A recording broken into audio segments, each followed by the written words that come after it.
Step 2 is putting in the jump wires. The jump wires are what connect all of the different parts. And so I start off with those.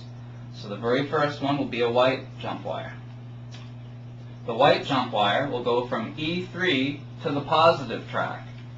Here we have the breadboard. I'm going to tell you a little bit more about the breadboard. Not only is the breadboard alphabetized across the top and numbered down this column, on the edge you have a positive and negative. Positive and negative. What we're going to do to keep this easy is we're going to put all of our negative into this side. And all of our positive are going to go over here. That way it'll be easy to build. So the very first thing is a white jump wire from E3 to the positive. So we simply go E, 1, 2, 3, and then it needs to jump all the way over here to the positive. So you can push those into place quite easily. And I tell you, sometimes it'll help just to use a little pair of pliers to get them in. Easily get them into place. So here we go. There.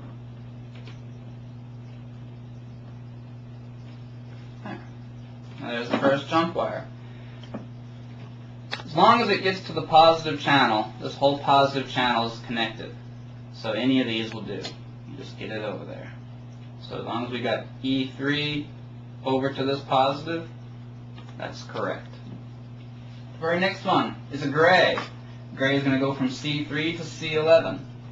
So here's a gray jump wire, and we're going from C3 to C11.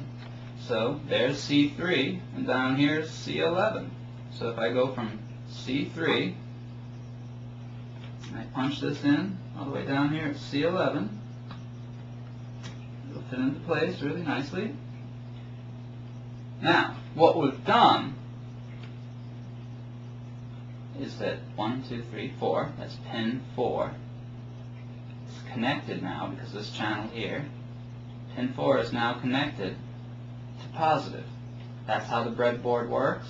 You don't really need to know that. As long as you follow the instructions, you'll be fine. But just so you know, that's how we've connected pin 4 to the positive. Next, we have a little red. These little teeny red jump wires. It needs to go to A8 to the negative, to the ground. So, A8 is right there. And we need to go into the negative. And I'm going to use my pliers once again just to help me get it there.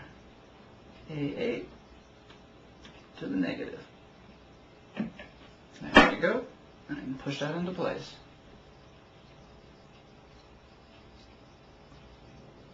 And after that we have another red. That's going to be J8 to positive. So we come down here. There's J. There's 8. We need to go to positive. Push those into place. I'm using my needle nose. Force it in there. And there it is. So technically what we've done with those is that this red jump wire has connected pin 1 to ground. This jump wire has connected pin 8 to the positive. Now we have a blue jump wire. The blue jump wire is going to go from D9 to D15. So first we find D9.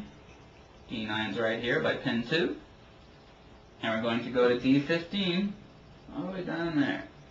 Push those right into place. That one goes in easy. Don't need the pliers at all. Now we need an orange jump wire. The orange jump wire is going to go from E15 to F15. And that jumps this little gap. So here's right here, E15 to F15, this little orange wire will go across this gap. See how the breadboard has this gap that the timer bridges. Now this one crosses there. Now we have a green. Green is going to go to G10 to G15. So G10 all the way down to G15. Put that into place. And just so you know, I'll show you what the blue, orange, and green jump wires do. They're connecting pin 2, it's going down here, to here, to here, to pin 6. So pin 2 to pin 6 is covered by those 3 jump wires there. Alright, now, after the green one, we have one left, right here, the white. This last white goes from F17 to ground. So F17 is right there. So we have F17, and that's going to go to the ground, which is over here. So that needs to go there. Push those into place, and if you want to force them in all the way, you can kind of use the tip of your needle nose and just push them down like that.